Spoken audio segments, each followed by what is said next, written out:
Som studerende på en videregående uddannelse kan du fordybe dig i mange nye emner og indgå i faglige fællesskaber. Det er også helt almindeligt at møde faglige og sociale udfordringer, der kan føles uoverskuelige. Hvis du oplever psykiske udfordringer, eller din hjerne fungerer anderledes end flertallets, så kan studielivet blive ekstra svært. Noget af det, der står klarest i min erindring, er en følelse af aldrig helt at kunne følge nok med. At der altid var mere læsning og flere sociale aktiviteter, end jeg ligesom kunne overskue, eller i hvert fald havde lyst til at deltage i og arbejde med.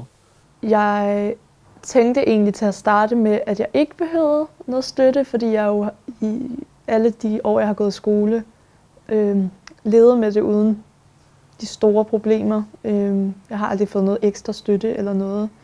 Så jeg tænkte sådan, men det er jo bare sådan, det er, men det kan der måske ikke rigtig gøres noget ved. Hvis du har det svært, er det en god idé at få hjælp, i stedet for at gå med det alene. For der er hjælp at hente på din uddannelse og i Studieliv Plus.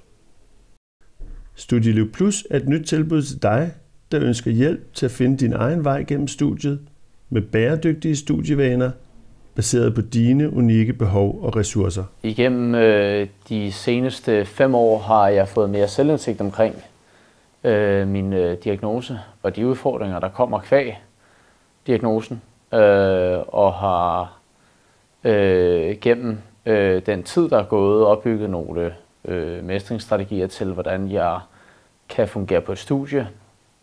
I Studieliv Plus fortæller andre studerende, hvad der udfordrede dem, og hvordan de med tiden udviklede nye strategier, som hjalp dem til et godt studieliv og en uddannelse. Talking about my diagnosis allowed me to connect with other people, other students from my classes who also had similar diagnoses.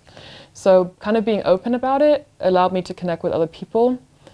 Studieliv Plus er et digitalt kursus, hvor du selv vælger, hvilke udfordringer du fokuserer på, og du kan tage kurset, når det passer dig, eller sammen med en person, der støtter dig.